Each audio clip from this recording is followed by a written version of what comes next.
been working in online and blended learning environments for over 30 years.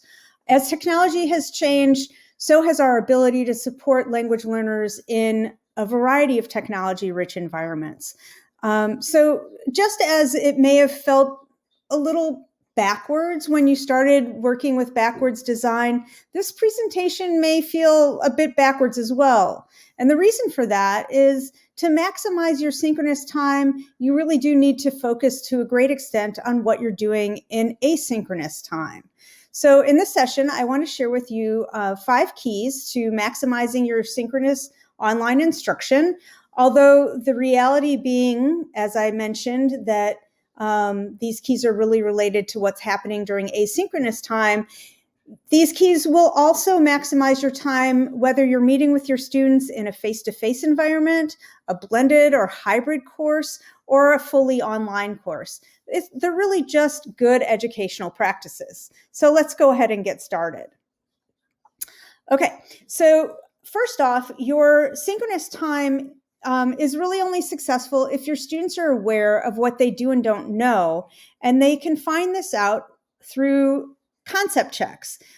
This allows them to ask better questions if the concept checks are providing some sort of feedback for your students to know what it is they actually do and don't know.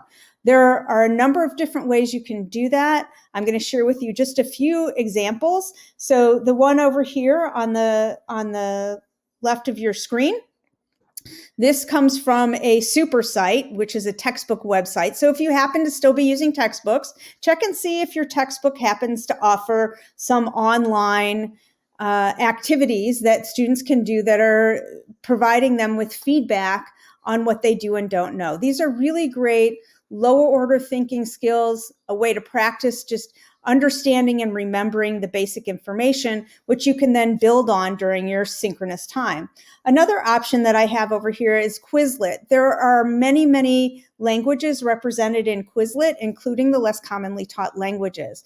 Now, I would give myself maybe 20 to 30 minutes to find what I'm looking for in a environment like Quizlet. I wouldn't spend more than that before it would be to my advantage to actually make it myself. But you don't always have to make it yourself because there's a lot out there. Now, if you want to make something yourself, there are some more options for that as well. So for example, over here on the far right, this is made out of h5p.org, and that is a website for creating free activities with a huge variety of interactive activity types. They all do provide some form of feedback.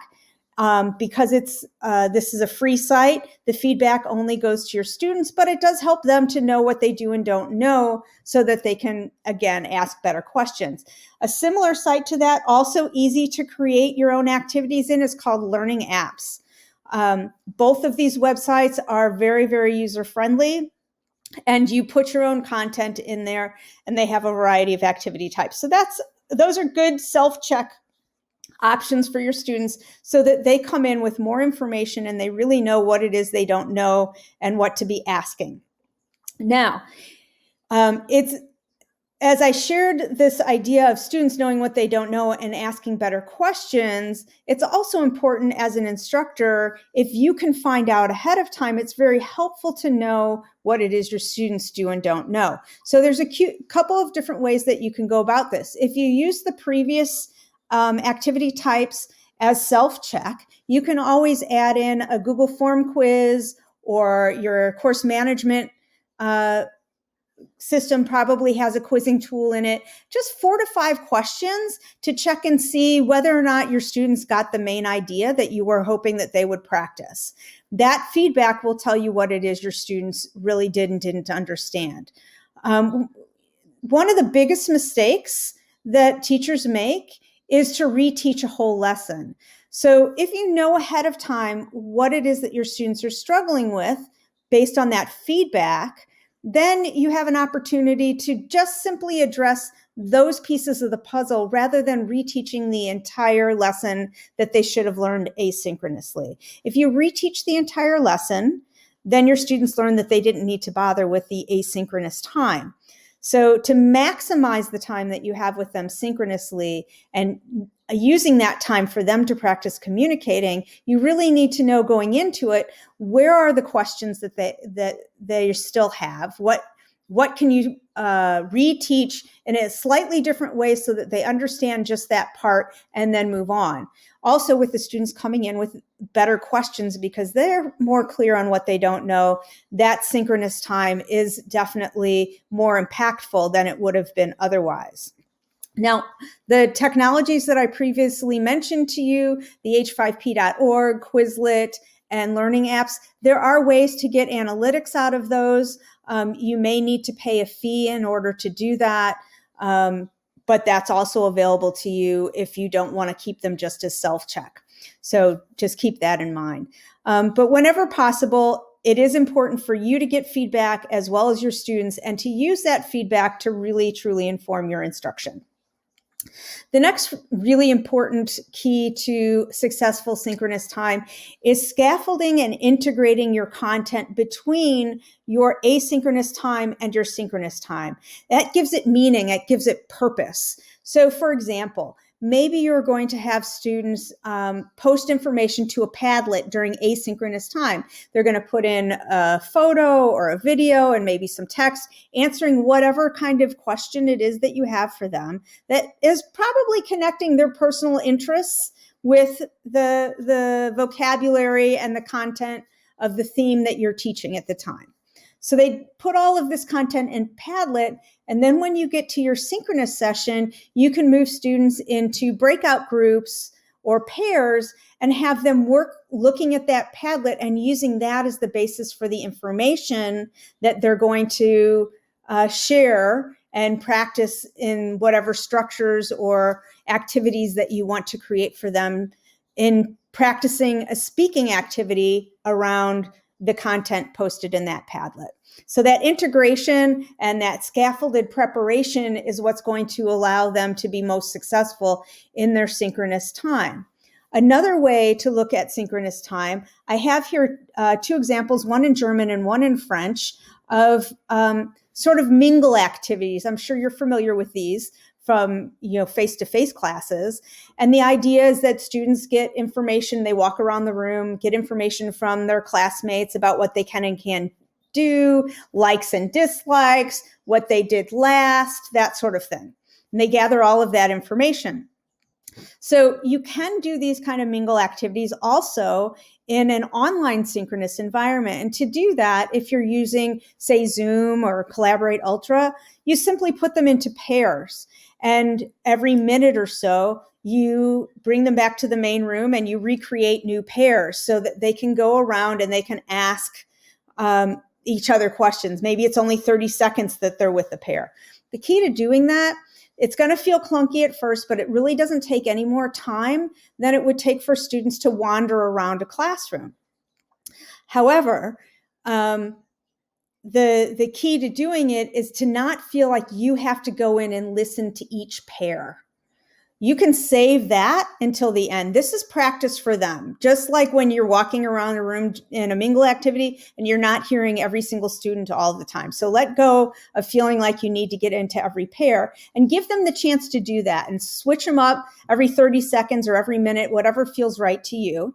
And then in the end, you can do a check and ask just a few students so you can see whether or not they understood the task and are able to produce the language that you were hoping that they would get out of that activity. Then once they have that information, you can move that information into maybe a Flipgrid activity where there's a discussion question around who likes and doesn't like what and why, and you can expand on it in an asynchronous session. Again, this idea of really scaffolding and integrating the content between asynchronous and synchronous time is key to students recognizing the true purpose and connection between both environments. The other key to a successful synchronous environment is to be consistent and to have daily interactions. So not necessarily synchronous daily interactions, but daily interactions with your students, integrating the new ideas, topics, and themes from the previous part of the lesson into the next part of the lesson, and having students reflect every day at the end of the day, what was surprising, what was new, what was interesting, what do they still need more information about. These can help guide you in knowing what additional resources would help them, which you may provide in asynchronous time to improve what's happening in your synchronous time, or it may be something that you do in both. But incorporating sort of these repetitive elements and activities, I mentioned the concept checks, pairs and small groups in synchronous activities, really important to do that often. And even if you're in an online environment, the more you do it, the more you and your students get comfortable with it. You want them to be so common and consistent that your students know what to expect and know what to do when they get placed in that environment. You can include summary statements in your asynchronous times that connect the different chunks together, transition statements, so the students are understanding what happened before and why something is happening next. All of those kinds of connection pieces or connector pieces, both within your synchronous time and within your asynchronous time and across the two of them, making everything feel relevant and purposeful will give your students a reason to interact during all of those times. So when we think about synchronous and asynchronous and wanting to truly maximize how we spend our synchronous time, these are some examples for really making the best use of that synchronous time and really maximizing your opportunities for students to be speaking.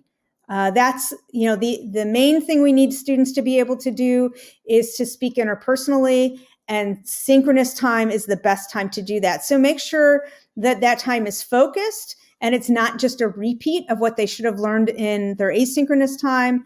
Be flexible about how you use that time. So maybe if you have a really large class, maybe you'll meet with students for 15 or 20 minutes in one group, and then they'll do something asynchronous and you'll bring in another group for 15 or 20 minutes. Or maybe you meet with the whole group for 15 to 30 minutes, and then they all have 15 minutes of asynchronous, and then they have another 15 minutes of synchronous. Whatever it takes, feel free to be sort of flexible with that time so that your students are getting the most out of each type of time that they have. Look closely at your lessons to guide how you're going to spend that time most effectively, and less is often more. So even during asynchronous times, you can give students lots and lots of resources for learning without assigning them, so that they can practice as much as they want, but only have a few learning activities that are actually assessed and graded. That gives them that opportunity to practice as much or little as they want and still be focused on the graded activities when they're ready for them. And post approximate times that you expect students to spend in an asynchronous activity or in a synchronous activity, just so that they know and they can plan accordingly. If something takes you as the teacher to do in asynchronous time, maybe it takes you 30 minutes to do it, figure that your students are going to take 1.5 to 2 times as long to do that same activity. That will help them be more focused also. So that flexibility with time and the time commitment will really make a difference in how your students perform. So to sort of wrap things up, and the key ideas that you should be getting from this presentation today is providing formative checks with feedback really helps your students ask better questions and know what it is that they don't know, so that they can learn just those parts that they couldn't get on their own. And also using that feedback from the formative checks to inform your own instructions, or your own instruction, so that you're only providing students what it is when they need it, and you're not reteaching a whole lesson and wasting their time and your own. And you don't want students to think that they don't have to do asynchronous work because you're just going to come back and reteach it. So please avoid doing that during your synchronous time. That's kind of a waste for your students and for you. Clearly integrate your asynchronous scaffolded content with your synchronous content. Make it purposeful and make it integrated so that your students know why and what it is exactly that they're doing and what the gain is that they're going to get from that. And focus your speaking practice with a variety of parent small group activities. Your students should be speaking more during synchronous time than you are. And that's really the key. If your students are speaking more than you are, then you are making the best use of that synchronous time. So thank you for joining me today for this short session. And I hope it gave you some ideas for how to better focus your synchronous time and maximize that with your students.